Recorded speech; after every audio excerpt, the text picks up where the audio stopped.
Go ahead. Wait, hold on. I think it's about, we got 6K subscribers finally on my channel. Ah, excellent.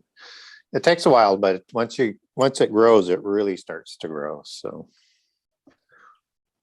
all right, here we go. You'll be amazed. Yeah, here we go. We're going live on YouTube right now. All right, so we're live on YouTube.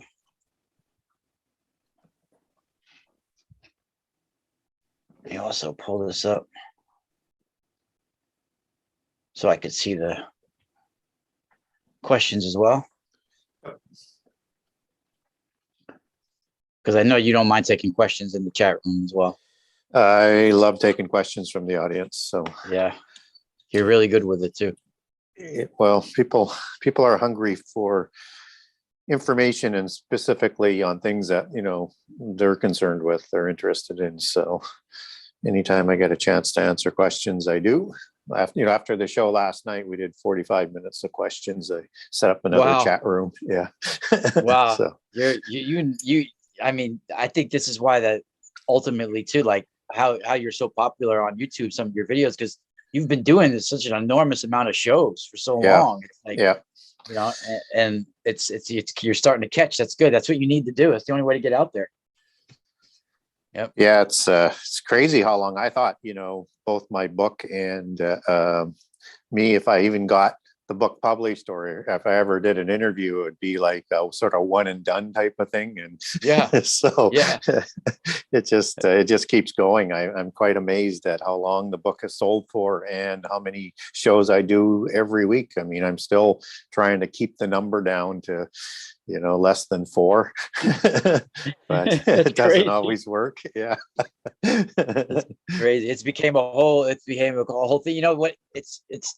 It tended to be the age of podcasting that you did this in. Yeah. This wouldn't have been possible 20 years ago, No, it wouldn't have been. And, I wasn't even familiar with podcasts, and I didn't have, I did my first, audio on my iPhone, and then I had 2 or 3 or so like that, and then somebody called me up and wanted me to do one on live radio, and they were demanding like a media grade mic, and I'm going, really? I don't know anything about that. And then I did one with Josh Peck, and he did a video one, and so I get on, and I got my iPhone and my cheap little headset on and stuff, and it's video. And I'm going, oh my Lord, I gotta somehow arrange my phone for a video. It was a bit of a learning curve at the beginning, because heck, I wasn't even on social media before I published the book. I just was not part of it, so I had to learn everything. I get it. You got to do it nowadays if you're going to be in especially if you're going to have any type of book or anything out there. That's the only way to do it. Yeah. And there's 25,000 new books coming out every 3 months. So you're fighting for space on shelves. You're fighting for keeping your name relevant. And you learn very, very quickly everything the publishers tell you about the marketing that they're going to do is a lie. They only do it for people who are very, very famous. And, they've got a formula that's $1 a book that it costs to, to sort of hit for 1 million books to sell. So they're only going to go with the people that they know they're going to spend that kind of money on for the marketing and for, the pull through of that book. So you need to do it on your own, and you have to be able to brand yourself and create your own platform. Yeah, and everything's digital nowadays too. It's horrible. I like the books. I like having the actual books themselves. I've always liked that. Yeah. Yeah. That's the way I get down. They can never take it away from you. I mean, It's anything true. Online can be deleted, taken down, but Totally they can't take the hard copy away unless they physically come for it and then burn it. That's so which true. They probably will do, but we're not too far off that again. We're not that far away from that. No. That's true. But has been, will be again. People in the chat room are saying that they even saw you on the Reveal report. Was it last night? That was last night. Yep. Yeah. First time I did that show last night. So Yeah, I got on a few rants last night. So I was As on some you of got these going. tangents. I think the hosts were a little bit set back. So I was talking to them afterwards. I said, hey, if I got on some rants, I do that at times. They're going, oh man, we just didn't know where to jump in and talk about. You were covering so much material. You know what? That's what makes us so good, because we're sort of like we could go there with each other in a way that most people can't.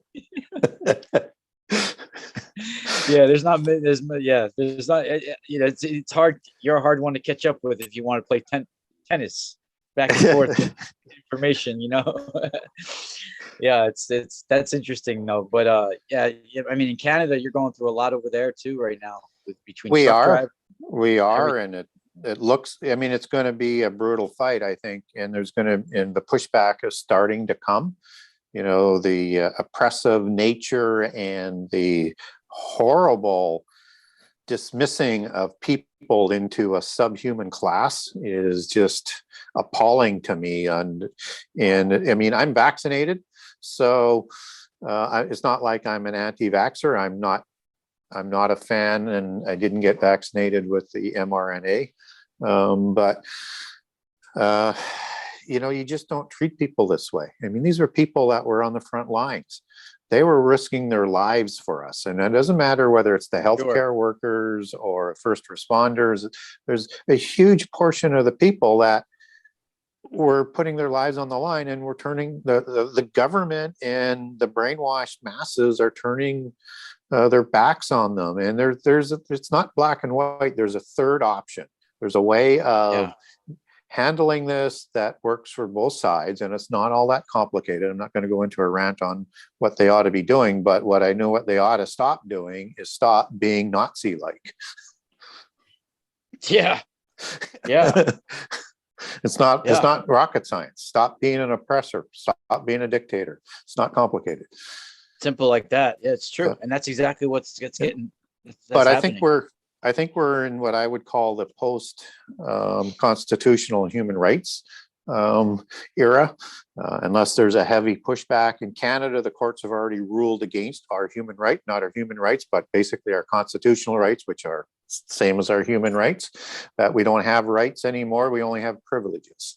So that's what they're pushing back against. And it's a bigger issue, but the monsters in the media, they are slandering these people like crazy. They're just lying perpetually because it seems to be their natural language. And I wasn't a fan of President Trump in terms of how he handled himself, and I probably wouldn't have voted for him on the first go around.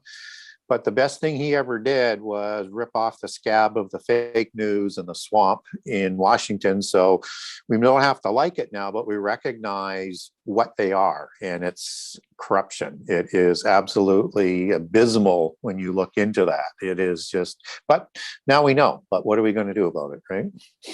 I don't think there's much we can do about it except for combat prayer. There's no, they're just literally forcing their will upon people. There's not much people can do. They're defenseless nowadays, and they've stripped people of their defenses. It's horrible. It's amazing though, once you get something, and we'll see, this could be a tipping point like what's going on in Canada. And there's a trucking scenario coming in the US. It's already being organized. And I'm sure there's going to be a huge pushback, and they're going to be called even worse things than what they're called in Canada.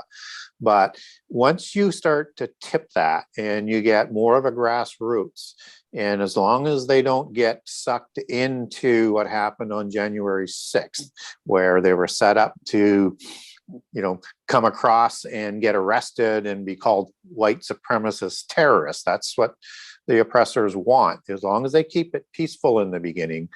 I shouldn't say in the beginning, as long as they keep it peaceful, it's very hard for them to ignore it. If there's enough numbers, there's time down the road for other options. This is a time where we can do it through civil disobedience and talking to people and saying, stop talking like you're brainwashed, stop supporting the monsters, stop carrying water for the monsters. Say, no, that's not how a civilized society works. What your tolerance is intolerance, and we've seen that before, and it's the seeds of genocide, so stop. Yeah, yeah, I agree. And we have a before we get into our topic, we have a question that's lined up to what we're talking about. Susan in the chat room, saying what happened to the Nuremberg Code? Will we Yeah. need to do mass citizens arrests? Yes. Yeah, it could get to that. I hope not. But what we do know is those who are in power are not wanting to give it up. And they took this opportunity with the pandemic to do things they could never get away with, and do things for longer than those laws were set to do in an emergency situation. It's not a perpetual situation. They're for temporary. They're to have time limits on, but they don't want to give those back. And, you know, human rights and the American Constitution, because I can't say for the Canadian Constitution now because it's been absolutely shredded, is it didn't have an exception for a pandemic. It didn't have an exception for, you know, anarchy that can go on. It's there to be transgenerational and for the protection of the whole society going forward, because once you give that up, your society's gone and you have a dictatorship. Yeah, it's true. So true. As well said. As well said. Yeah, it's really crazy. It's you do have a bunch of psychopaths running Yeah, everything. yeah. So I mean, they don't even follow science anymore. The only science they're following is political science and junk science. Crazy. Yeah. Yeah. So And you know it seems to be that, you know, the powers of the universe and everything, it's all at this moment, it seems to be like at a highest level of the struggle between light and dark. And that's exactly what we're talking about in our subject today. You know, it's like a war between light and dark. You know, it is, and it's an awakening call for a lot of people, and it's just beginning. If we're in the period that's been prophesied, and so it's going to escalate, but we have our role to push back today. But it's how we push back is what's important. Because we want people to wake up. And if you want to be a complete radical, you're not going to convince people. You're not going to be persuasive. So it's how we handle ourselves and what we do and how we role model what we do that's important. And just as important, and getting to the point of, you know, the show is we need to get information out there so that people can digest what has been, what all cultures in the whole world have talked about, why it was recorded, and how, you know, and start making sort of decisions for ourselves. Whatever people end up believing, at least be informed of what you believe. And that's what getting information out is all about. Free choice. Yeah. And I was wondering, you know, just the other day, it being February 2nd, right? And between February 2nd and February 15th is like a powerful time between the forces of light and darkness within the occult forces. And this February was February 2nd, 2022. So it ended up being like the 2222, right? Very important number. Very important number amongst the occult. Right. And then I was wondering if, because I'm sure you probably known about it. I don't even know if we've mentioned it before, but I think it's on the western slope of the Palatine Hill, Gary. They have the wolf cave. Yeah. The cave of the wolf god, right? And I was thinking maybe what was taking place on 2222, because that is the time of the festival of Lupercus in the occult. And it starts from February 2nd all the way to the February 15th. The Lupercalia for the Stregas and people like this of ancient Italy, February 15th would be the official date in the public for the Lupercalia, but actually it would be February 2nd where they would do their real sacred rituals. Yeah. You know? Yeah, this is the festival of Lupercalis that, you know, goes right through to February 14th in terms of including you know, Valentine's Day, another completely different topic, but certainly related in terms of this winter festival, if I could put it in that sort of terms. And this is also in the location of, those famous 7 hills, 7 mountains of Rome that were inside the original walls, as opposed to the Vatican Hill, which was outside the original walls. This is where Romulus and Remus, who were suckled by a wolf. So all of this is sort of pertinent in its history.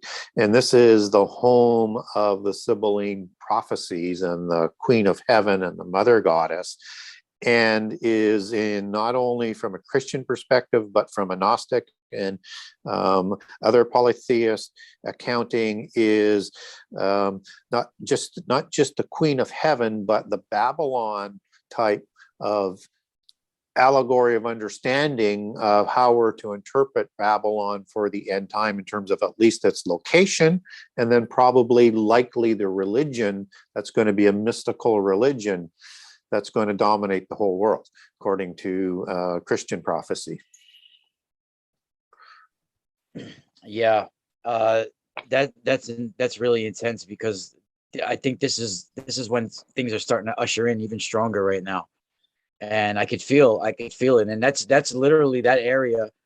It's interesting too that they have what we're going to be talking about, the 12 labors or the 12 gates. They also made sure they made 12 major obelisks in Rome and in that area that they made. I always wondered if that was linked to it at all. Oh, sure it is. And like in Lupercus, if my memory serves me right, it's a season of 12 feasts to the sun. Yeah. Right. Yeah. And so that is in itself a significant connection as we look at that number 12. And it's an important number in not only from a biblical perspective, but also from a polytheist perspective. And so you have in Revelation 21:12, you have the new heaven and the new earth and the new Jerusalem, and there are 12 gates. And the 12 gates are for the 12 angels. And the names that are written on the gate is for the 12 tribes.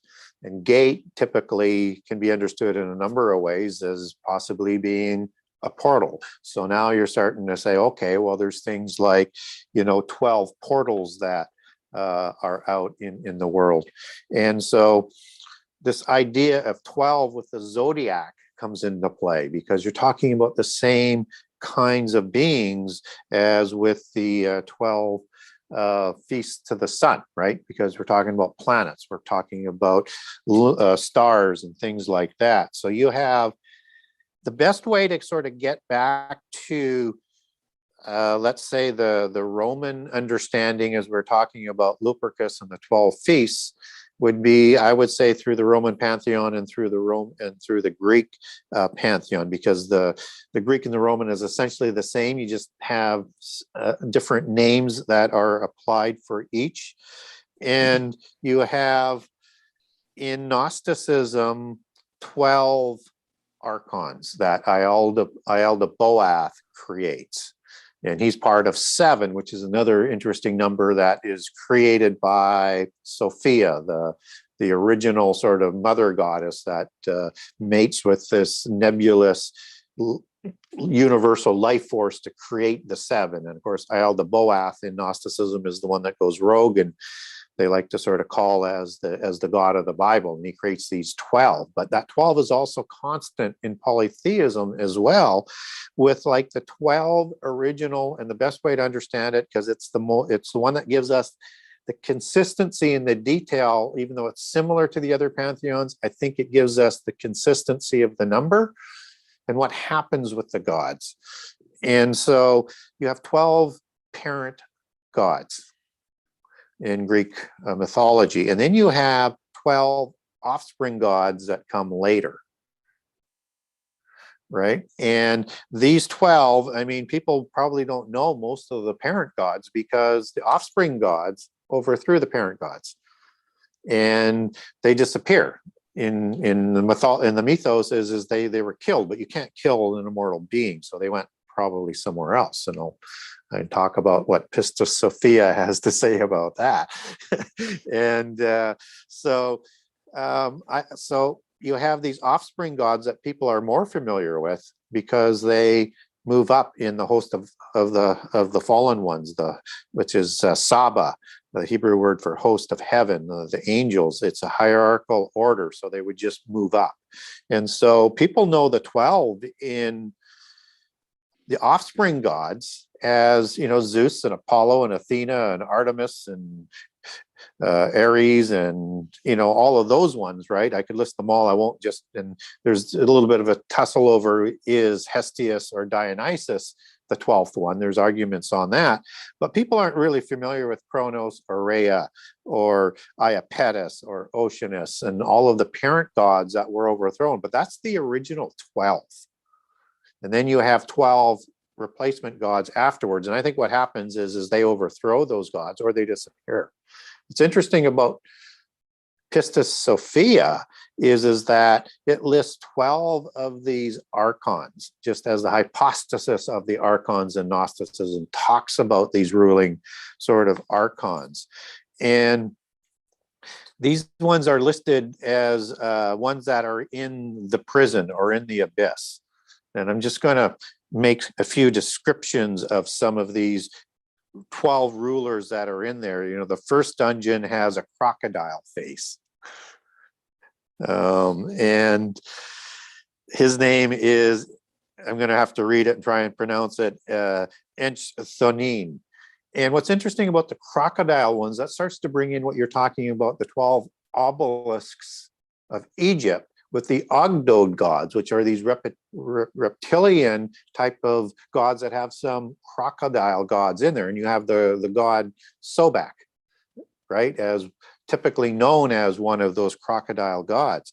But you've got ones that have cat faces, ones that have dog faces, ones that have serpent faces, some ones that have a basilisk face, which is some sort of reptilian serpent sort of face. You've got dog faces, as I mentioned, and some of them have multiple heads like hydras, and they're locked away in this abyss. And I think that's where they are. They're in Tartarus. They're in the abyss. They're in this prison in the underworld. And that you have parent gods in Egypt that produce the offspring gods like Isis and Osiris and all the ones that take over, I think, after the flood. And again, you don't get, I think there's only 10, is there 8 pairs? I can't remember, but there's not 12 that are listed in the Egyptian. And then in the Sumerian one, you have, I think, 8 pairs. But there have parent gods like Anu and Tiamat, right? And the ones that take over after the flood are Enlil and Enki and that sort of set. So, but they just sort of move up. But it's a little bit harder to make that number work because they don't give you that 12 number without sort of trying to figure out who the missing ones are. But in the Greek and the Roman, you get that constant number. And then that gets to me, shows me that those are the 12 rulers. Those are the 12 watchers. Those are the 12 archons that were, part of the organizational structure of the angels that were on the earth. And in the book of Enoch, you have 12 angels that are in charge of 12 portals. And there's, they divide it into 2 of when the sun rises and then when the sun sets. And then you have the card. Yeah, go ahead. Yeah, that's interesting because that would be in Italian, they would call them the 12 Gregori, right? That got guard over the gates, right? But but there's also 2 main ones, like you say, with the 2. That's usually like what they have is over the summer and winter. It would be usually those 2 gates, and it's usually like the stag and the wolf god. Yes. Right. So and the Etruscan, they would have Lupercus and Kern. Yes. Or CERN. Yep. Right. So that's interesting. So that goes and so these 12 Gregori, or we can even call them rebellious fallen angel. Yep. They would be the ones that presided over these 12 gates of the zodiac, or even gates of initiation to something, right? Like that's what Yep. it seems to be. Like the 12 labors of Hercules seem to be like gates of initiation, even. Yes, and as this sort of, and these are the 12 signs of the zodiac, because the Yeah. zodiac have 12 gods and are thought to be 12 gates. And what's said in polytheism is that, like, Apollo of the Greek would, had the chariot of the sun, and these angels with their chariots, which are usually pulled by horses, which are typically unicorn, which is typically a allegory for cherubim, just like Ezekiel 1 and 10. God has his chariot pulled by cherubim. They are sort of bringing this celestial procession through the 12 months of the year, right? And so you've got several of these references to the gods who are in the sun, or I mean in the stars, and they're bringing about the 30 days that happen throughout this, and then they have a way of accounting for it to bring that up to what we know as a standard 365 days, but it's after several number of years. And so these are called the 12 rulers of heaven and earth in the book of Enoch. And the 12 are split into 4 groups of east, west, north, and south of the portals that they guard. So am I surprised then to hear that this is the same type of terminology with the fallen angels? No, because they tend to copy everything from my perspective, from a Christian perspective. I know people, if you're Gnostic, you're saying, no, it's probably, the God of Bible who copied it. But yeah. It's not surprising me that they are reflections of the same events, just held by different angels and different gods, and whatever your lens of your religion is. And so I'm not surprised that we have that sort of consistency. I agree. It's interesting with the festival of Lupercus, because they, in Italian and Etruscan, they don't call it the 12 labors of Hercules. They call it the 12 labors of Lupercus. Yes. And yes. And there's an interesting quick little story that goes along with the mythos that I thought you'd like to hear. Even it says that there came a time where the land of the people, the time of great sorrow, the time of the wolf, for Dionysus, lord of the sun, journeyed a great distance away, and all withered in his absence. So the Gregory of the 4 winds went forth to seek him out, and they might bid him to return.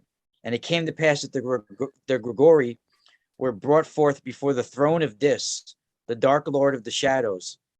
And they spoke, saying, do we find you here in this realm of shadowed life?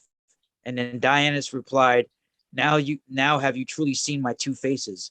And then the Gregory pleaded with Dionysus to return, revealing the sorrow which he had left behind him in this world. But he declined, saying, the God of the mists, who are greater than I, have ordained this time must be, and I am powerless to change that which must come to pass. But Diana had overheard them speaking, and she took the Gregory aside in secret. You must take my son Lupercus, who shall be born of Dionysus, and he might give life back to the world. So when the time came, the Gregory took the newborn god and began their journey into the realm of the shadows. Now as they journeyed, they spoke of how to prove the worthiness of this new god to the people of the world. So they decided to test him with the 12 sacred labors, the 12 labors of Lupercus. Yeah. So there's a history that is being sort of kept there for us. And when you're looking at the zodiac, I mean, you're looking at 12 different gods. And again, typically you get most of them today as with the offspring gods, as opposed to the original gods, but only because they succeeded the offspring gods. So But it's hard for, a lot of people to sort of understand who some of these gods are. And again, if you start to dig into the different names within the zodiac, and try and research it, people come up with different names for the same what's interesting application. is what people need to realize, and why we're even talking about this, is because this is a rite of a ritual of initiation to bring a new sun god into the world, or a moon child, or some sort of avatar, or an antichrist, or something like this. And this is the time, and we had this alignment on February 2nd. Just now, during 2022, this could have been the birth of some sort of antichrist type figure. This is why we're speaking about this now, and why it's important. And it is important because I often talk about the pedigree of Antichrist. And so he's going to have this resume, and it's going to have both a Christian overlay, and it's going to have an occult overlay. And so the core will be the occult. So it's going to, the Antichrist is going to come and be honored and complete his resume in part through the occult festivals and the occult meanings. And so at whatever time he enters the world, and whatever are important dates for him, will be centered around these festivals. And he's also going to fulfill, at least superficially, he's going to fulfill the things that Jesus was promised to do. So he's going to, so we need to understand what is coming together into this universal religion that's going to absorb Christianity, at least the organized Christianity, maybe not the grassroots, which will be the ones like the truckers today, who are going to be looked upon as inferior beings. But we need to understand that, so more people are going to be truckers. Yeah, I mean, and it's crazy how Rome is built right on those grounds. Like, they took over those whole grounds where those festivals were taking place for hundreds and hundreds of years. These are some of the oldest festivals that are known to man. Yeah. These and because it goes back, as you say, it goes back before the Romans. It goes back to the Etruscans, to the civilization before. So right to the beginning of what happened after the flood. And maybe even to before the flood as well. There may be some things that are encoded in there as well, as they are in most of the religions. So it seems it's good. Well, and then you look at the 12 months of the year that are, basically sort of named to honor the gods after these 12 gates, after the 12 zodiac. They tend to combine more of the Norse mythology into that, as a combination of Roman and Greek understanding of the gods. And you also have the 7 days of the week, which is sort of applicable to, the 7 wandering stars, right? The 7 luminary of the hierarchy of the 7, right? And it's interesting that in the top of the 7, just as you have in the days of the week, like you have Saturday for Saturn Day, and for the planet that's at the head, it's Saturn in the 7. And as you go across as with an understanding of that, like in Greece, that's Kronos, right? Which is the parent god. You have Jeb, which is a parent god in Egypt. You have Anu in the Sumerian pantheon, which is a parent god. And you have El in the Canaanite. And you also have his offspring successor in there, like you have, Jupiter, Zeus, Osiris, Enki, and Baal as those offspring gods that take over. But you've still got this presence of that parent god that is thought to be Satan in a lot of circles. That is the one who sits over the council of the gods in Psalm 82. And is the chief sort of nebulous god that's in behind everything, right?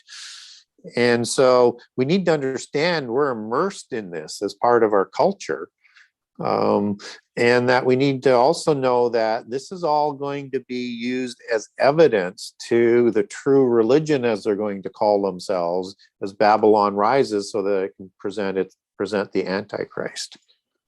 Yeah, so in is it Revelation 21, I believe, where they talk about the 12 gates when the New Jerusalem is coming down? Yeah, 21:12. That's the one that has the names of the tribes of Israel on it and our 12 angels with those gates. Wow. And from what I can remember, it's what they have, each one comes down and it's 12 pearls, right? It's Yeah. They say something like that, like 12 pearls or something. Yeah. Now, how do you translate that part of it? How do you interpret that?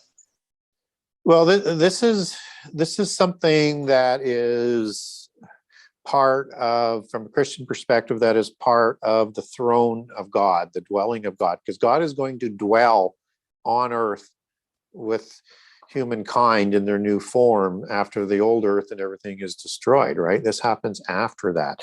So before you have Jesus just reigning, now you have Jesus and God living with us, right?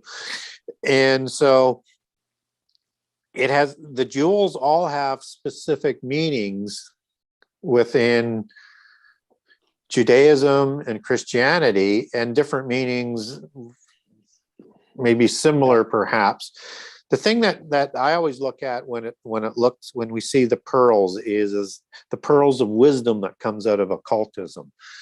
And so, it's like, Azazel, who is, oftentimes depicted as being hung upside down in Rosslyn Church, for example, and this string of beads, that's the pearls of wisdom, right? The knowledge that the angels provided.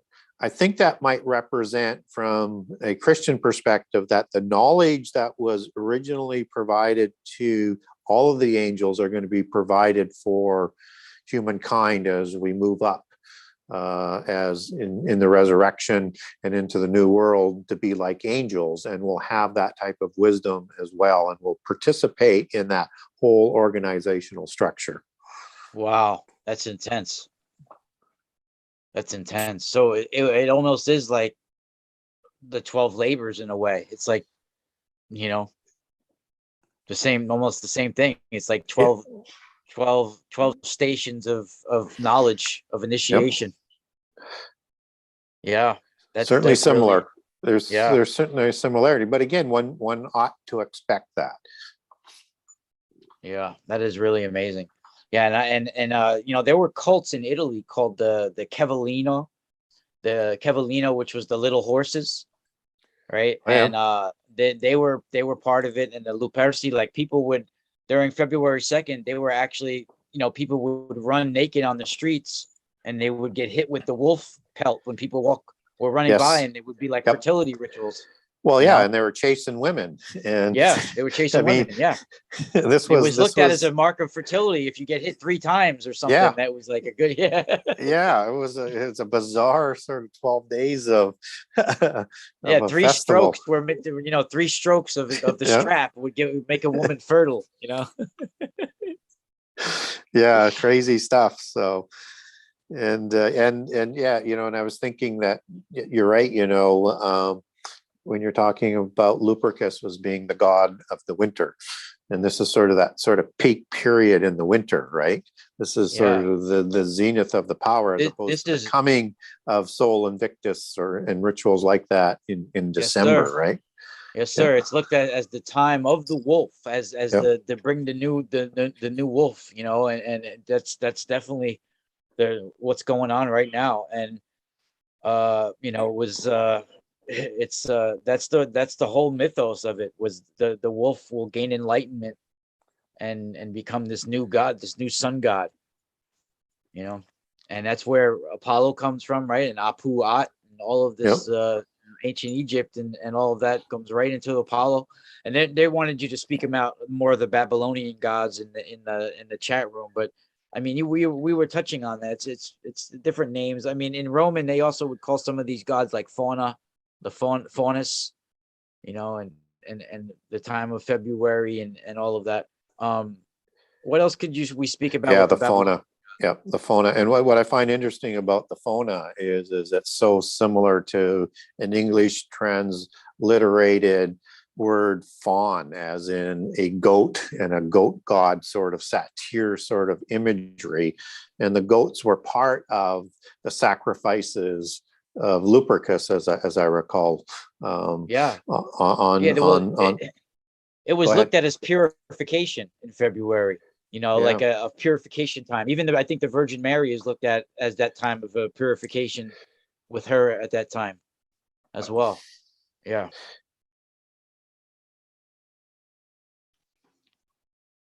Yeah. So yeah, it's definitely they're looked at as the time of the wolf of the summer and winter gates as well. And it's really intense because I don't know if people want to actually, if people ever that are listening right now know what the 12 signs are. I mean, the first one, of course, is Aries, where they basically capture the man-eating mares or something like this, right? And this is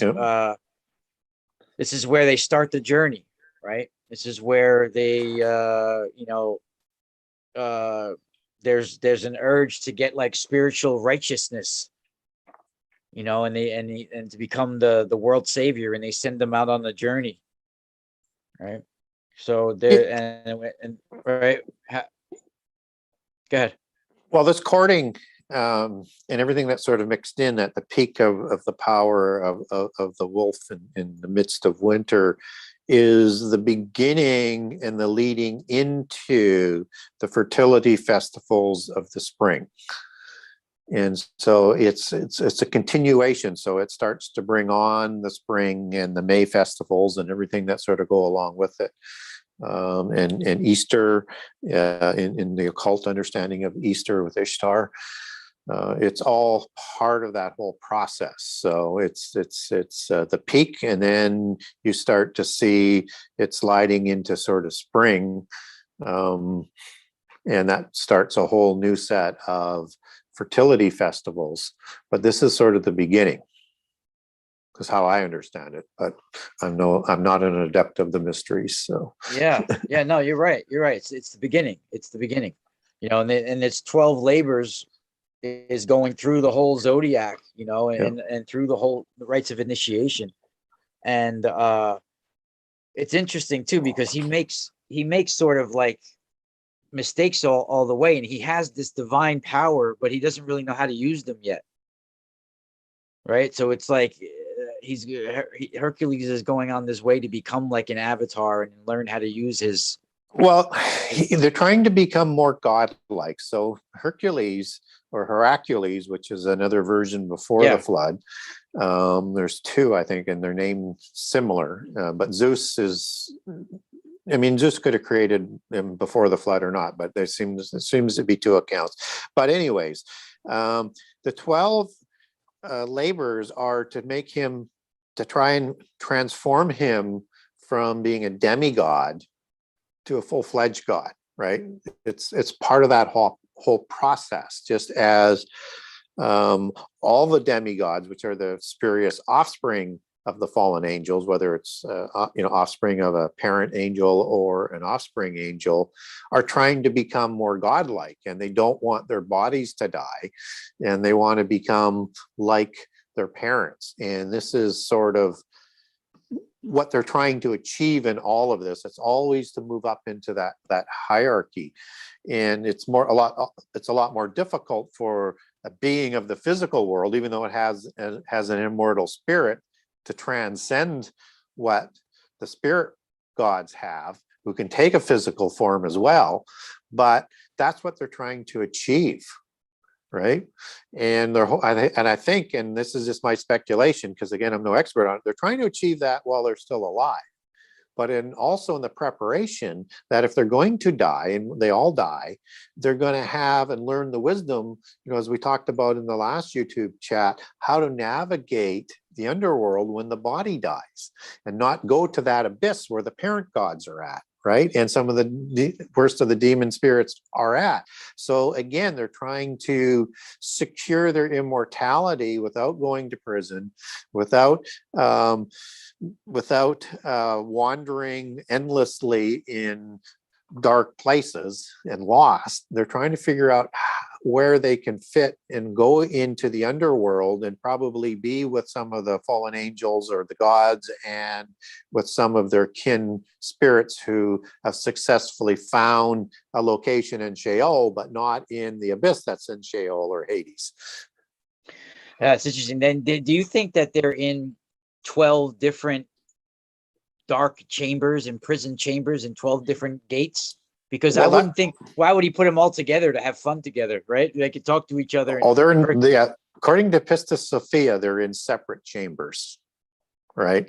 So, and I would imagine there's more than 12. That's just the 12 of the 12 archons. So more of the higher up. Wow. So, I mean, there was 200 fallen angels, according to Enoch, that originally created the demigods and the giants. And then there was more creations after. So one would presume there's a significant amount more of these that are in there. And also in Ezekiel 32, it talks about the location for the demon spirits, which are on the sides of the pit or the abyss.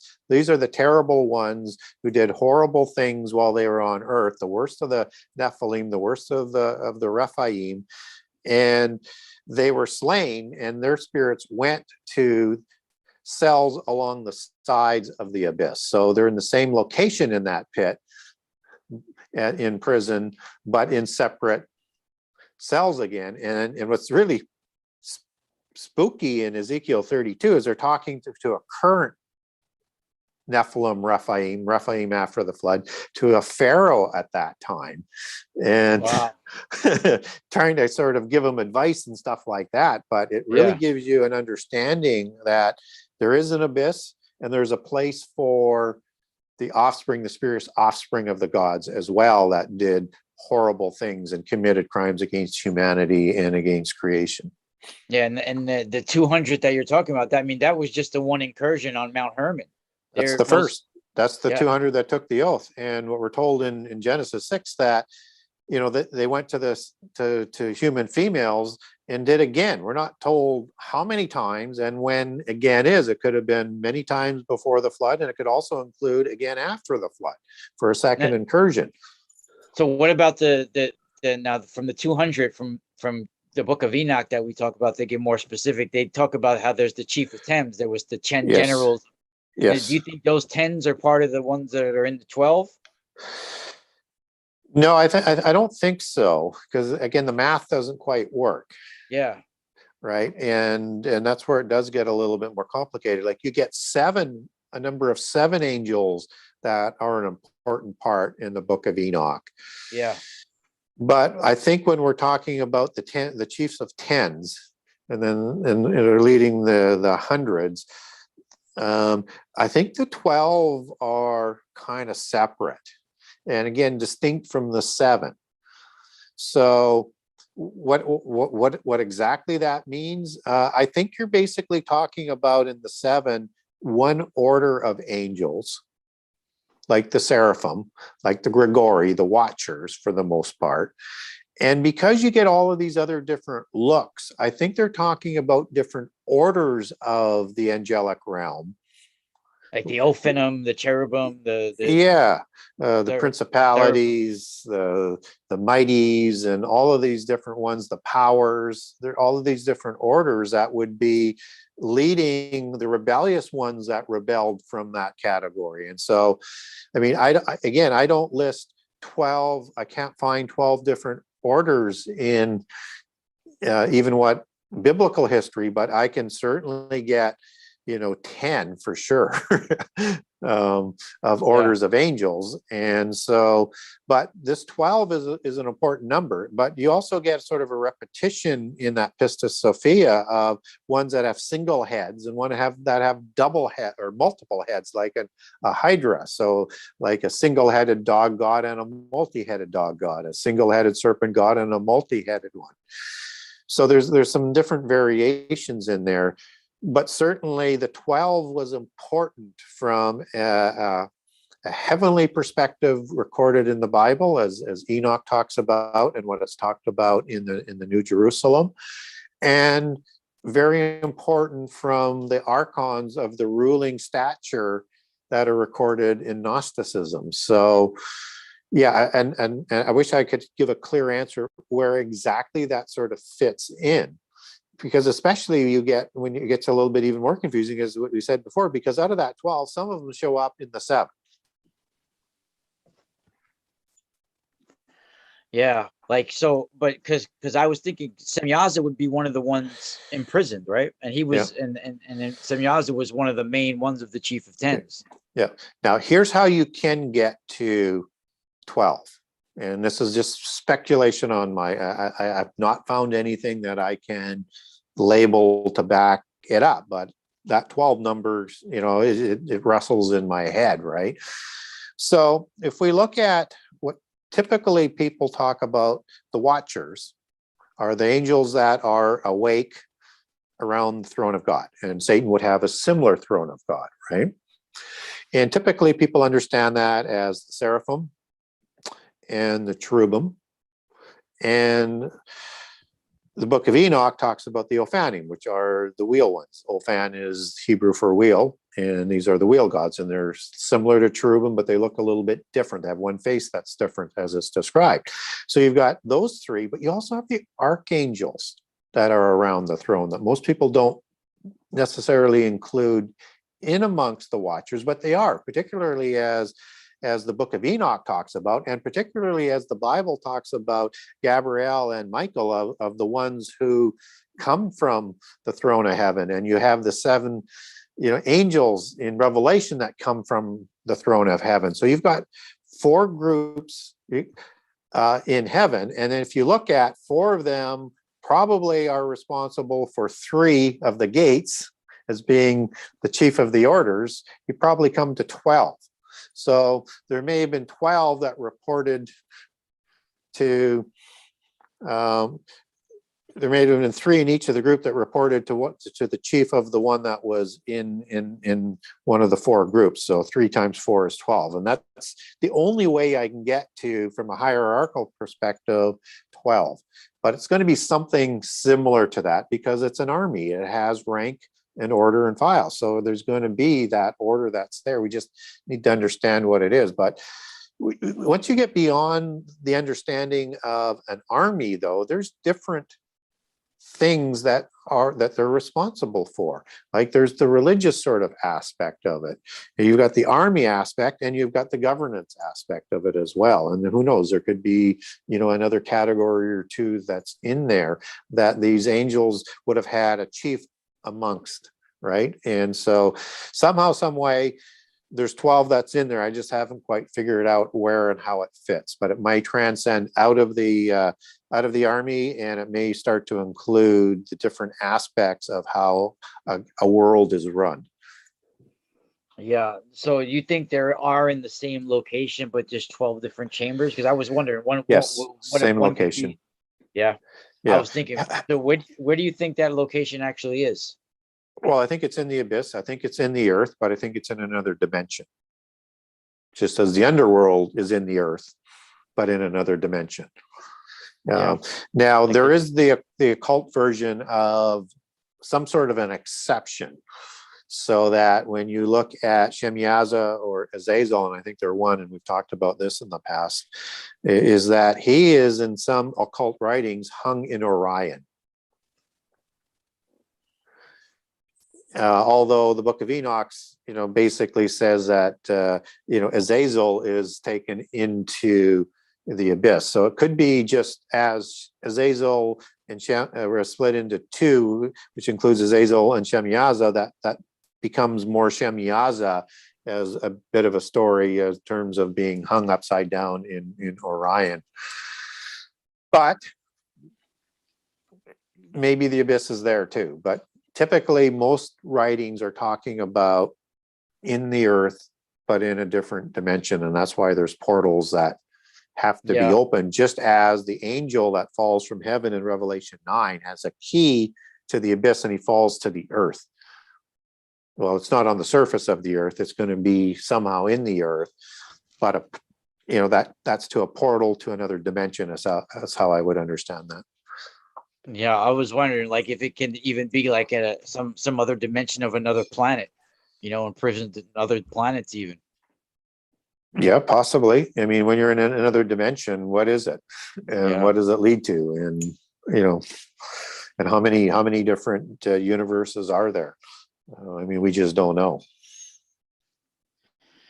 Yeah, yeah, it's very interesting when you think of that. It's really awesome, Gary. If anybody else has any questions in the chat room, let us know before we close.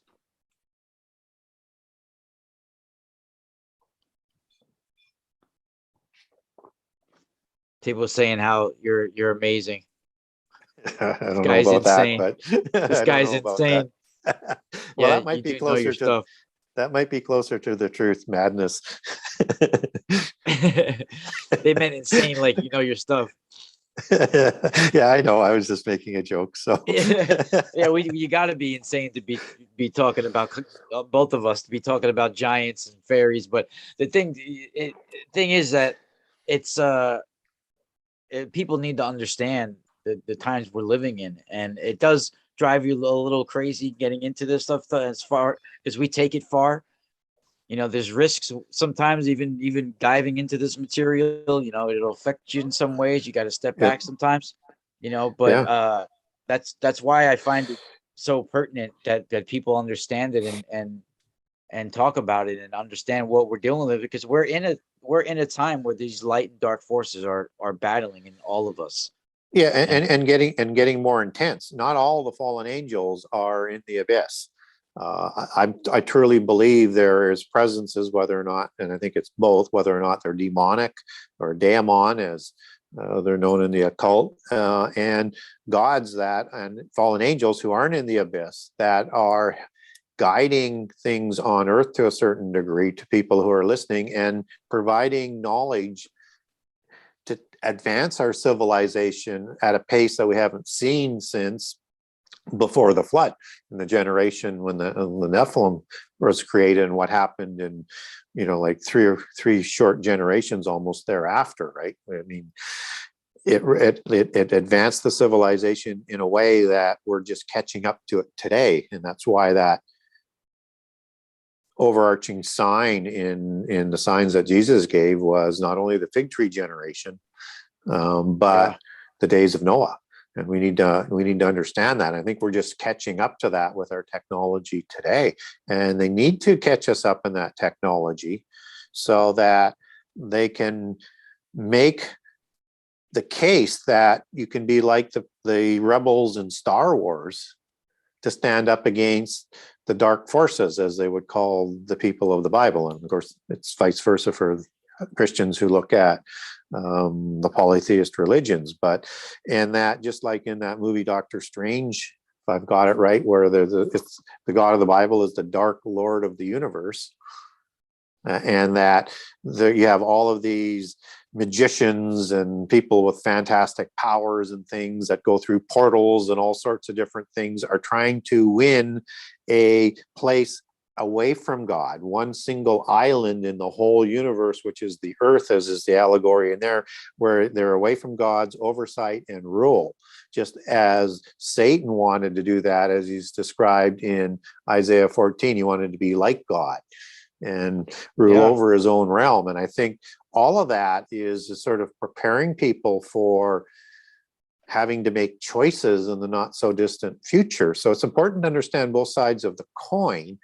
And it's important to know what you believe, so that when you start getting presented things that you can't even imagine what's coming, we cannot. This is going to be a time where everything you thought you knew is turned upside down. Knowledge is advancing like crazy. There are things going on in the earth that are absolutely bizarre and crazy. And you've got introductions of different beings of all sorts of different sorts, with all of the stories to account for why they're there now or at that time, and all of the technology that's being applied at that time. And it's just people just are going to be overwhelmed by it. So if you can arm yourself with the information and develop the discipline to critically ask the right questions that best fit you, you're going to make your best choices, because everybody's going to have to make a choice in the not so distant not so distant future. And you're going to have to make several choices along the way. There's more than one choice. That's the other thing that people don't know. And people will think this is Armageddon when it's not. So that's why you have to understand the third part of what Jesus said is what the birth pangs, the beginning of sorrows, are all about. And that it will look like it's the end several times, and it's not. It's just the beginning of our woes. Yes. Right. Yep. Yeah. That's so incredible. Yeah, like true Armageddon, we're going to be seeing comet bombardments and a whole types of stuff. Yeah. We're going to see annihilation. That's so. Well, yeah. and in the seal openings, when there's only 25% destruction, which is a continual increase of the same catastrophes of wars and earthquakes and pestilence and pandemics. That's interesting. Famine. That's like Revelation 9, right? Where a third of it's humankind gets taken out. That it gets stronger with that. And with the bowl wrath, it's 100%, except that Jesus steps in. Otherwise, all flesh would be destroyed, right? But in Revelation 6 at the end, it is so horrible with that 25% destruction of everything, of people, is that people are hiding in the caves, in the earth. And I think that's why we have all of these bunkers and things and underground cities, that they think it's the day of the Lord then. And I would say that people are going to think it's the day of the Lord before that as well. And then you still have the trumpets to come, and then the wrath bowls, which leads to Armageddon. So Gary, people, if the lights go out, people are already saying it's Armageddon. Yeah, I know. And everybody who comes along as president is Antichrist. So yeah. But we can't get ahead of chronology and prophecy, and that's the biggest mistake. And I think we're in the fig tree generation, but we're not in the seal openings yet by a long ways, because we don't have world government yet. We don't have the universal religion. You don't see the people in Judea doing the sacrifice on a wing of the temple yet, which happens in the first 3.5 years. So I expect the universal religion comes along before the last 7 years. I think there's tribulation then, just as Revelation 2:9 talks about 10 days of tribulation. So probably at least 3 years before. And then you get a tribulation of the saints, of an additional tribulation of the saints in the first 3.5 years. That is, talked about in what Jesus talks about in the first half, the affliction, which is the Hebrew word Philippies for tribulation. And it should be translated as tribulation there, I think. And those are the saints that the first fruits in the resurrection who have been martyred have to wait for in the first 3.5 years, that then show up, that come out of the tribulation in Revelation 7. So, when we look at the tribulation that happens, then you have another one in the last 3.5 years that Jesus talks about, where it says tribulation. That's the tribulation of the world not seen since the beginning. This is a separate one from the tribulation of the saints. This is worse than what we have seen since the beginning of the creation of the world. And I think that goes back to what it talks about in the book of Peter, where, there was a time when there was earth that was in the water and out of the water that perished. And I think what it's talking about there, because this is the time of the destruction of fire for that destruction, just like the end time is destruction by fire, not the flood. And the world did not completely die in the flood, just the stuff on the land, not the stuff in the sea. So the world didn't perish. I think this is the destruction in Genesis 1:1 to 1:2 in the angelic rebellion, where the earth was destroyed to the foundations by fire, and the weapons that we see, like in the Rig Vedas and Upanishads and all the documents coming out of India with those powerful weapons. And that in the days of creation, I think that's the renewal of the earth that is talked about in Psalms 104. When the Spirit hovers over the earth, it renews the earth. And that's the Spirit that's hovering over after the destruction. And so I think that's the sort of a new sort of epoch. I think it fits better with the angelic rebellion with that, and it certainly makes sense out of what the book of Peter is talking about. So these tribulations that we're talking about, that's in the last 3.5 years, not since the beginning of the creation of the world, before it was destroyed, or when it was created before it was destroyed to its foundations. That's the type of destruction that would come if it wasn't stopped before that happened. That's interesting too, what you said about the Doctor Strange, because that's exactly from Etruscan, and when they call him, like, they call Disc, Dis, D-I-S, Dis. Yeah. He's the Dark Lord of the Shadows. Yep. You know, it's just the same way, man. It's really incredible. It comes right out of that, you know. And what if this year this did take something like this, did some type of Antichrist figure was born or was birthed right there on the western slope of Palatine Hill, because it doesn't say what age he could be coming to this world either. He could appear in full form and go back to this last December, and also the December before. There was people out there saying, with the astrological alignments of the planets, this would be a time for an introduction of an Antichrist type figure. And so again, Antichrist will come with that fulfillment of all of that type of astrological pedigree. I personally think that Antichrist probably has been born. I think if we're in the second period, I think this is more as part of that, as that Antichrist figure develops. He is developing in his kind, with his spiritual development. That probably will include an avatar relationship, and we've talked about that in the past. So I think there's a process there of that ritual that will bring him to power, but there's going to be false antichrists as well, as Jesus warned us about, and also recorded in the epistles of James. There's multiple antichrists. So when you see like that Gog figure, that's understood in Greek as not only being a giant that isn't recorded in the Bible except in the Ezekiel war of 38 and 39 and Revelation 20, which is two separate wars, but Gog is a giant, which is the offspring of Iapetus, one of those offspring gods that we talked about. But it's also defined as an end-time Antichrist figure who leads that alliance just after the abyss is opened in Revelation 9. And so he's going to be deemed like an Antichrist figure. So, and then if you look at what's going on today, I mean, just yesterday, you have this almost this formal unlimited alliance formed by Russia and China.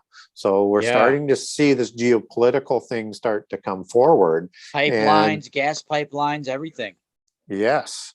And they're going to get their sphere of influence from what their historical beliefs are in this whole new world order of 10 kings that are going to come about. This is just starting to take place. This is when you start to see more of sorrows beginning to work together with wars, earthquakes, pestilence, and pandemics. And so there's going to be some wars that are going to happen to have them seize their spheres of influence. And there's going to be 10 of these throughout the world. Some of them will be more amicable, I would think, like an influence group or a sphere of influence group, like a NAFTA in North America with Canada, US, maybe Britain and Australia. The way things have been going on those ends might, sort of come in as one. Or Australia could be part of a different Southeast Asia alliance separated from China, right? It could be in with Japan and some other groups of nations. I mean, we're not sure how that's all going to shape up, but I have to tell you, the Committee of 300, which is a bloodline group that has been working and formed since the late 60s, divided the world into 10 groups of nations, right, for this end time empire. And I think it'll be a little bit different than how they did it on a map, because nothing works completely to plan, but we're going to see those 10 kings that are prophesied in Daniel 2, 7, 13, and 17. I agree. And where does I forget now, where does the mortal hand wound come in part of that? Comes in That will come in after he negotiates the covenant for the last 7 years for Babylon. So Revelation 13 talks about the 13? rise, Revelation 13, where he receives a mortal head wound and describes his reign as the last 3.5 years. So it's in the same chapter as the mark of the beast, and it's the time of the abomination. So sometime either just before or just after he sets up himself as God in the temple, probably after, because he'll have that credibility of a false resurrection to claim himself to be the real Messiah, as opposed to Jesus, which they'll have degraded back to a prophet-like mortal individual. And So people I have think, speculated. People have speculated who they thought this could be. Some people even thought maybe it could be JFK returns. yeah. Yeah. You know, I mean, who knows? I mean, but at the end of the day, we're not told when he receives that mortal head wound. So it could be something in the abyss. But it would have been human or Rephaim or Nephilim of some sort, because it's mortal. He receives a mortal head wound. This is not a god. This is a demigod or a descendant of a demigod. But what we don't know is when that wound happens. But I think it has to happen in the time of his ascent to power, after he negotiates the covenant, starts to gain fame, before maybe just before the Gog War, because I think he's gonna take credit for the Gog War, Joel 1 and 2, Revelation 9 War, the 200 million man war when the abyss is open, as the Armageddon, but it's just the trumpets. It's not the wrath bowls yet. So it's that counterfeit Armageddon, and he takes his armies to surround Jerusalem, as Luke, the book of Luke talks about, and Daniel 11 talks about, and at that time he sets up the abomination. So I think it's sometime just before that Gog War, as he's rising to power, but then he receives a mortal head wound. It could be what sets off the other Antichrist wannabes to start the war, because they don't want to cede the ongoing dynasty to this bloodline, because there's many bloodlines that are out there, and they're all rivals to the throne. Yeah, I mean, who knows what's going to happen? It's quite possible there could be like Nephilim cloning stations in China in the future, and things like that. You know, like who knows? I mean, the future. Yeah, and who knows? They may be even going on today. I mean, we don't know how far along they are. I mean, I you didn't look want at to say that because I didn't want to speculate, but I'm saying most likely in the future. Yeah. You know, well, that's. So there's always a race for technology by the different forces. So let me put that into context. Everybody knows about nuclear and stuff like that. I'm going to throw it into a whole new context. So I think it was right after when Trump came to power, or shortly thereafter, there was a release of State Department emails. And within about, 500 or 600 of these documents and emails, there's this one email where they have found the sarcophagus of Gilgamesh. Some people think it's Nimrod, but I think it says, as I recall, in Syria, they found Gilgamesh's sarcophagus. So they wanted that for one of two reasons. One is sarcophagus is thought to be a healing machine for the Rephaim, and how they were able to heal their wounds, because Rapha also means healer as well, right? And not only spirit and giant, but it's all from the same root words. And that's why you had to take the head. You had to do it suddenly and quickly, so that the whole thing would shut down and in such a destructive way that they wouldn't be able to survive that, which is also why a giant or a demigod or a king losing his head was considered such an abomination, because then they couldn't find their way through the underworld or something like that. I can't remember quite what they say on that, but so you have a possibility that there's a technology to create this immortality within the physical world to a certain degree, or at least long life, and or the DNA of Gilgamesh. Now, Gilgamesh, just so people understand who he is, he was the king of Uruk after the flood, 6th generation, son of Lugalbanda. This was no ordinary man. He was said to be born of Lugalbanda and a goddess. So kind of the reverse of males and human females. This is kind of a reverse second incursion, if I understood that correctly. But he's 2/3 God and 1/3 human, nonetheless. Even if Lugolbanda didn't have anything to do with it, but he's the father, as the lineages go. He was 11 cubits tall, and he was a king. So he'd be measured at 21 inches. That's over 19 feet tall. He was 4 cubits wide, which would be 7 feet wide. Wow. If they caught a hold of that DNA and can somehow backwards engineer that, or the sarcophagus is part of that key as well, they would already be working on that. And you have to think that if the Americans were after this, and this, again, this came out in the email splash. I don't know whether it's still out there or not, but I read it. I may even have kept a copy of it a few years ago. And you have to know the Russians and the Chinese and other powers have been looking for this as well. And they all could be developing that type of technology. Now roll that forward to that war we talked about in the Gog War, and those creatures that are talked about in the 200 million man war that is very similar to the creatures in Joel 1 and 2. And we're seeing all sorts of military grade hybrids and chimeras that we're only getting a glimpse at, that they're currently working on, that I think they're going to develop or have already developed, depending on how close to that, last 7 years that we are. So short answer to your question is if they haven't developed that technology to create new Nephilim, they're working on it. Yeah, no, I agree 100%. 100%. There's one dude in the chat room, I'm telling him to leave because he's being a pain in the butt. His name's Bishop something. I won't even give him the name because you probably know who I'm talking about. I'm not even going to say his name in the chat room, but he's asking me to ask you certain questions, and I know it's just to stir up trouble.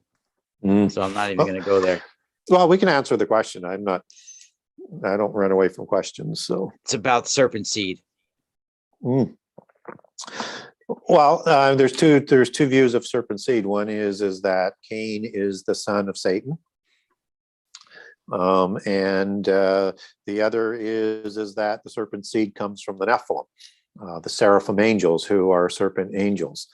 And I'm a fan of the serpent seed and the serpent root, as Isaiah 14 talks about, as being from the Nephilim, because they're the offspring of seraphim angels and they look just like them.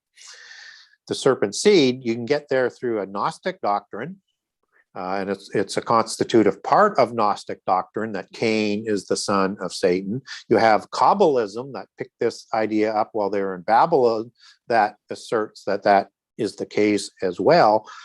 And you can get there through allegory in the Bible. But if you take everything sort of back to Hebrew, it definitely shows that Cain was the son of Adam and Eve. And I have a 4-part series on a document where I walk through all the arguments. I'm not against Cain being the son of Satan. I'm just saying biblically, I can't make the case for that. And it really doesn't matter to me in Genesis 3:15 where the serpent seed comes from, but I think that's a prophecy and it's sort of predicting what's going to happen after Eden. And I'll leave it sort of with this, and there's a whole bunch of different arguments. That's why it takes such a long document to explain it, is that Satan is described as a cherubim in Eden in Ezekiel 28, not the seraphim, but he can take any form that he wants, like the serpent dragon image that he has in Revelation 12. So we know he was in Eden, but he isn't necessarily the serpent. That's a creature of the land.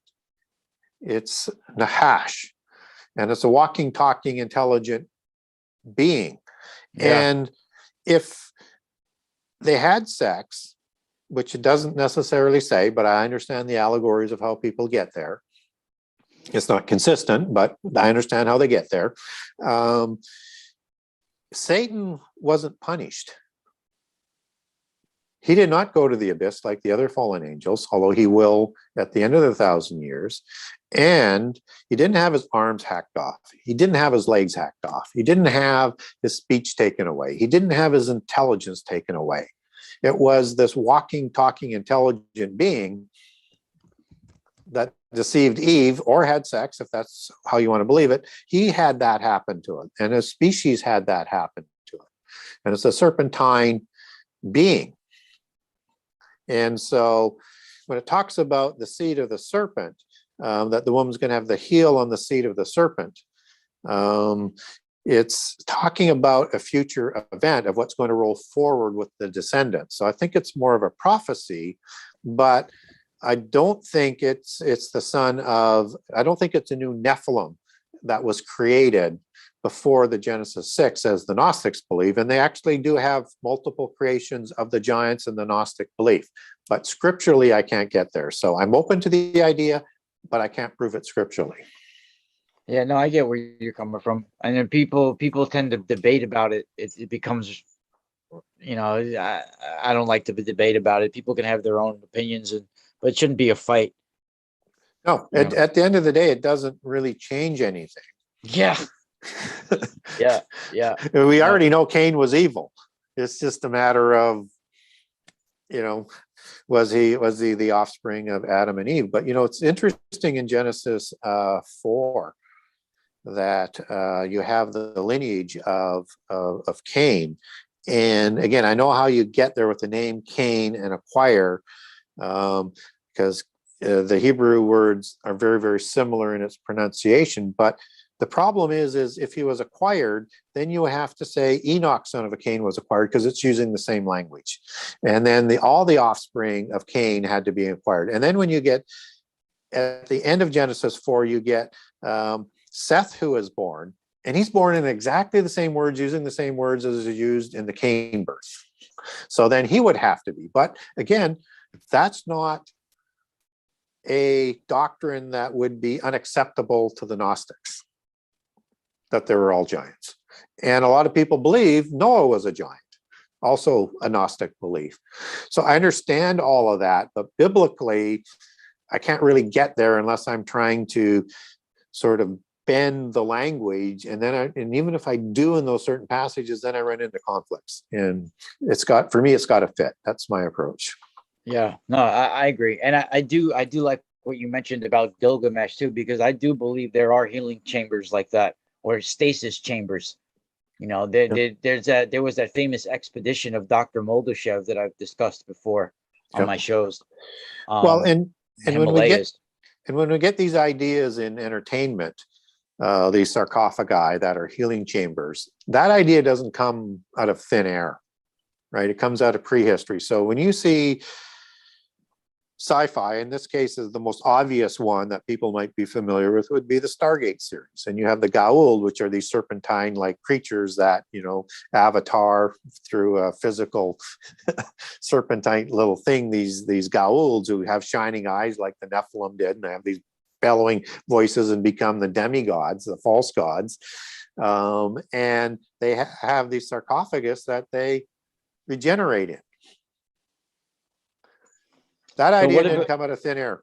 Yeah. So what about the Euphrates River? You think that could be a place where they're bound? Well, there's certain at least 4 angels that are bound there.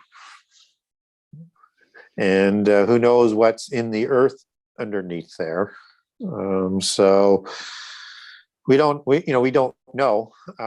But the Euphrates is a key location in the end time. So there's some significance there, whatever it ends up being. But and of course, it is the land of the Anunnaki. It's the land of Gilgamesh. It's the land where this sarcophagus was found. But there's sarcophagus in Egypt. There's sarcophagus all around the world. It was the same technology all around the world.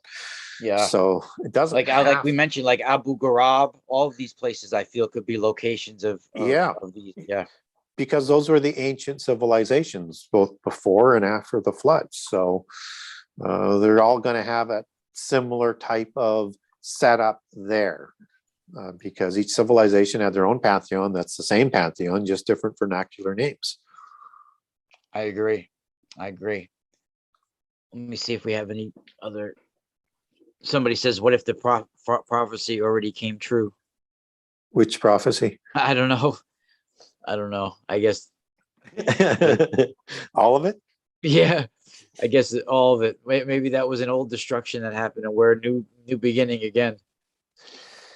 Well, we're going to have a new destruction, if no matter what. If you follow the procession of the occult, that there are epochs of that start a new age, that Eons, some of yeah, them, that like 2,360 years or so, yeah. and in some of those there are destructions. And in Aquarius, which we entered in, is a destruction by fire. But that will happen over and over and over and over. And so you have, particularly as it's talked about in Critias or Timaeus, I can't remember which one, written by Plato, where Solon on the account is being told the destruction of Atlantis is that this is one of many floods and one of many destructions, and this perpetual thing happens over and over, where everything is reduced to not knowing anything and having to start all over with a few survivors.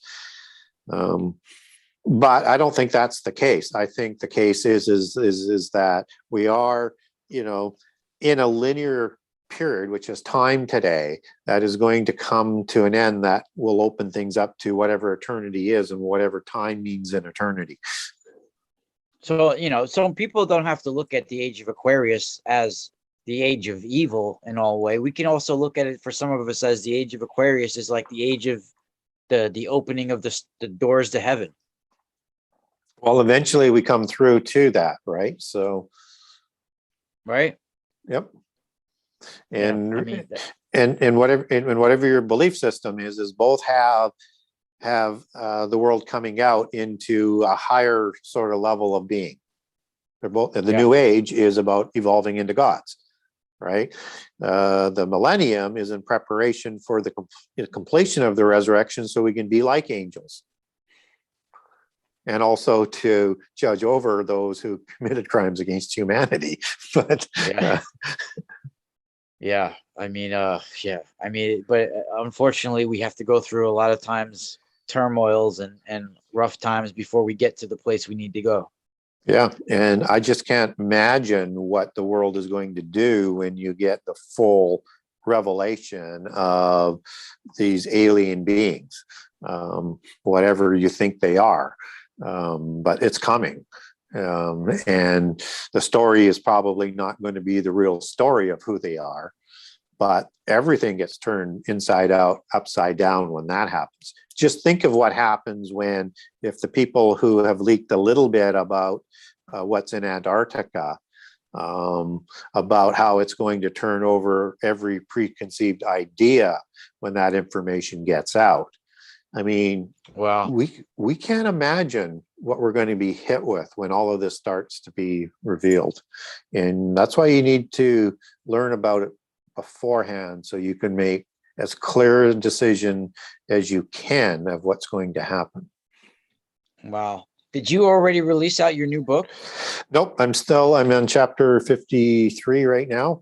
So it's taking a little longer, but it always does with me, because it always is longer than I think the book is going to be. But I promise it's going to be a little bit shorter, and it will be in the publisher's hand. Hopefully, I'm hoping before the summer, and a quick publication thereafter. So, well, if people don't have Gary's book already, it's Genesis6conspiracy.com, and he's been writing his new book coming out very soon. Thank you, Gary. I really appreciate you coming on today. It's been a great time with you. Yeah, it's been fun. So hopefully we answered some questions and covered some material that people maybe were a little bit unclear of, and look at some of the, and just even with what we talked about in the beginning is to understand what the celebrations are in February, what the celebrations are all throughout the year, and decide, is that a celebration I want to participate in? And if I do, how do I want to participate in that? Or what do I want to do while that celebration is going on? Again, it's all about understanding and making your own clear decisions in terms of what you want to do. Ultimately, we have free choice, and we have to choose for ourselves and figure things out the best we can while we're on Earth. I agree, Gary. Thank you. And I really hope we can continue these video chats as well as doing the radio. We've been doing them since 2015. We got a great catalog. Oh, has it been that long? Holy smokes. Yep. 2015. Yep. That's when we first started together. Wow. It's a long time. Thank you, buddy. I really appreciate it. Thank you. Have a good night. Thank